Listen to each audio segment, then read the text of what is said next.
Hi, this is Ronnie. So this is the third video in the series of starting a fruit festival. The starting a fruit festival series. So the first video I talked about my own personal story leading up to starting a festival. And the second, we talked about the first thing that I did really to start the festival. In preparation for it, I'd already been to other events. So I didn't do that purposefully, but it helped that I'd been to other events. So you should probably think about attending some events before you actually put one on yourself. You should consider that. And a lot of people haven't, which I find interesting. But anyway, and we talked about location and venue and finding a venue. And one of the important principles in that video was really you're not going to find a perfect place and location. And hopefully you're committed to the idea of doing this for more than one time. If you're just going to do it once, maybe you want to really plan it and find the right place. But if you're committed to doing this and building an event over time, then you'll have time to look around and find the perfect place and get everything, the stars aligned and everything. But finding a venue is so important. Once you've got a place, commit to it, and then you can get going with designing and building the whole festival. What date should you do it? What time of year? Give me a second, I'm going to pause this 1 second. Yeah, so what date or time should you consider putting on a festival, the date and everything? So you've got a number of options in terms of the length of the festival. Obviously you could do a one-day event, which is different, and you would probably do that at the weekend so that people from your local area can come along, probably get a Saturday or something. Sounds like the right time to me. But if you're doing something 2, 3 days, 4 days, then it's natural once again to try and run it over the weekend. There's not any particular need to do that. If the venue that you want only has Monday, Tuesday, Wednesday, Thursday, it's fine to do it on Monday, Tuesday, Wednesday, Thursday. You can still do it then. It's not the worst thing in the world, So don't concern yourself too much with that.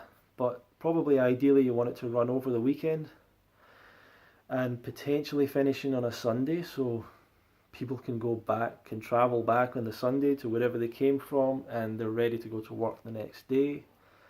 And the UK Fruit Fest has always been Wednesday, Thursday, Friday, Saturday, because I always found that the 2 or 3 festivals I've been to were often the Denmark Festival, which is what the UK Fruit Festival is really modelled on. The Danish festival was always Thursday, Friday, Saturday, Sunday, and that was really perfect. But it kind of meant you've got Thursday, you turn up, you start to meet people, get excited. Friday, full day, fantastic. Saturday, your last full day. So like you're already in the last full day 2 days into it or something. And then Sunday, you're kind of leaving. It was still amazing, and you can still do that. And you could even do just Friday, Saturday, Sunday, which I did. But once again, I think to get the full experience, you want it to be a little bit longer. So we did an extra day, and the extra day made a lot of difference for people. So we did Wednesday, Thursday, Friday, Saturday, Sunday. And that extra, then you have 3 days in the middle, 3 full days, and it made a big difference. This year we're going up to 8 days. Sunday, Saturday, up to Sunday. Woodstock was always 8 days, Sunday to Sunday. In fact, Woodstock had a 2-week session one year, I was there for the whole 2 weeks. So people will go for 2 weeks. There was lots of people there for 2 weeks at Woodstock. I think what you've got to think about is that people into this lifestyle don't have a lot of options. Like the people that are really into this don't have a lot of places to go. And for many of them, your event will be their holiday. That's what they actually want it to be. They want it to be as good as a holiday, to Disneyland or something. So you can do that. You might want to start off with a smaller event from the get-go, just to start to get yourself going a little bit, and then build up to a bigger and longer event. So the other things to think about is just try not to clash with other events. But even that's not a big deal. You're going to find your own people. You need to find your own people.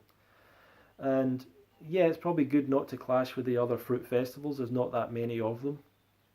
It's probably good not to clash with any similar events. But I mean, the only times that are really restricted is probably like you. I don't even know. You could even do it on Christmas Day if you wanted to. This is the thing about this is the thing about this. For every person that wouldn't go on Christmas Day, there's a person that would. You know, and for every person that wouldn't go New Year's, there's someone that would. There's lots of people that would. So probably the only thing that you want to think about is trying to get the best weather. You know, so in the UK we want to try and get the summertime, obviously. In July is our best weather, so that's where we hold the festival. Some people, but once again, we did fruit camp in October, and it was raining and cold and whatever, and people still came. People would still come to an event in October. The one thing I find funny is that people start run an event somewhere like the tropics, and they put it on during the summer. Like some people have done that before. During the time for US and European summertime, because US and Europe are in the, like northern hemisphere, right? So you've got 300 million people or 400 million people in America. You got another 300 million in Europe. Everyone's got summer at the same time. So the European and American festivals should really happen in the summer. I mean, America's got a lot of warm places. Europe's got a lot of warm places, but the further north you go, there's a limited time. So it makes more sense for somewhere like the UK to have a festival in July. But Spain Spain had its festival in September. That's a better time for it. But let's say you had a festival in the tropics where it's just warm all the time. There's no need for you to have it during the summer. In fact, it might be better for you to have it during the winter. It's a winter escape for a lot of people. And obviously in the southern hemisphere it's different. So it would make sense to have it in December or January, because that's the best time of year, I believe, in some places in the south, right? So there's a few things to think about when it comes to the timing of the event. But don't get too wrapped up in it. Like, do the thing, get feedback from people. People might say they would have preferred it at a different time, but everyone's got a different day at a different time.